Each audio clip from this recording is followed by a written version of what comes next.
प्रार्थना या चॅनलमध्ये तुमचं खूप खूप स्वागत आहे. श्री स्वामी समर्थ. आज मी घरातल्या प्रत्येक महिलेला सांगणार आहे की आपल्या घरामध्ये असे 5 धनवृद्धीचे महाउपाय करायचे आहे, जे प्रत्येक स्त्रीने करायचं आहे. कारण की घरातली जी स्त्री म्हटली गेली ती लक्ष्मी म्हटली गेलेली आहे आणि ज्या घरामध्ये मुख्य स्त्री घरात कामं करते, घर स्वच्छ ठेवते, त्या स्त्रीला लक्ष्मीच म्हणतात. त्यामुळे मी आज तुम्हाला असे महाउपाय सांगणार आहे जे डेली आपण करतो, पण ते कोणी कोणी करत नाही. त्यामुळे मी आज तुम्हाला सांगणार आहे की वास्तुशास्त्रप्रमाणे आज कशा पद्धतीने आपल्याला हे 5 महाउपाय करायचे आहे. पहिलं जे आहे ते म्हणजे बघा, सकाळी उठल्यानंतर आपल्याला काय करायचं आहे, आपल्या घरची जी लादी आहे, फरची आहे, ती नेहमी मिठाच्या पाण्याने पुसायची आहे. असं केल्याने काय होतील, घरातले वादविवाद संपूर्णपणे नाहीसा होतो आणि घरामधली जी नकारात्मक शक्ती आहे ती पूर्णपणे बाहेर जात असते. दुसरा जो उपाय आहे तो म्हणजे सकाळी उठल्यानंतर आपल्या उमरावर पाणी टाकायचं आणि स्वच्छ पुसून घ्यायचं. सकाळी म्हणजे कोणी जाण्याच्या अगोदर त्या उमरावर पाणी टाकायचं आहे. याच्याने लक्ष्मी मात्र प्रसन्न होते आणि पितरांचा आशीर्वाद आपल्यासोबत असतो. दुसरं म्हणजे याच्याने काय होतं, आपल्या घरामध्ये लक्ष्मी माता प्रवेश करते आणि लक्ष्मी प्रसन्न होते.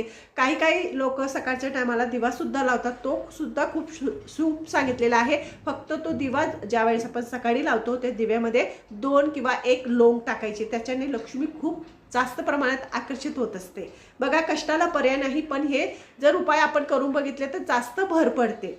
तिसरा जो उपाय आहे तो म्हणजे आपली जी तिजोरी आहे, ज्या ठिकाणी आपण आपले दागिने ठेवतो किंवा पैसे वगैरे ठेवत असतो, मुद्द्या म्हणजे चांगल्या वस्तू ठेवत असतो, फायली वगैरे ठेवत असतो, तर त्या ठिकाणी धनवृद्धीसाठी, पैशाची आवक वाढण्यासाठी, कारण की हळदची जी गाठ असते ती लक्ष्मी मातेला खूप प्रिय असते. तर आपल्या घरामध्ये ती जी हळदची एक गाठ म्हणजे हळदचा एक मोठा तुकडा अख्खा, तो पिवळ्या कलरच्या कापडमध्ये बांधून आपल्या तिजोरीमध्ये ठेवायचा आहे. याच्याने धन आकर्षित होतं, धन स्थिर होतं आणि धनामध्ये वृद्धी होते.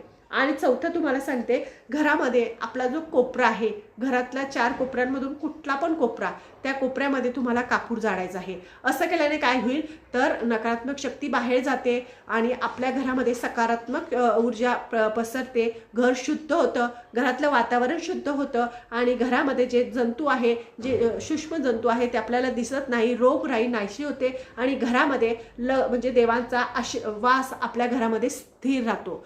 आता 5वं तुम्हाला सांगते, आपल्या घरामध्ये ज्या वेळेस आपण सूर्यदेवांना अर्घ देतो तर कधीच चांदीच्या भांड्यात अर्घ द्यायचं नाही, तांब्याच्याच भांड्यात सूर्यदेवांना अर्घ द्यायचं आहे. अर्घ देताना आपल्याला आपले खिडके दरवाजा उघडे ठेवायचा आहे. असं का करावं तर ती जी सकारात्मक ऊर्जा आहे ती आपल्या घरामध्ये प्रवेश करते, त्यामुळे सूर्यदेवांना अर्घ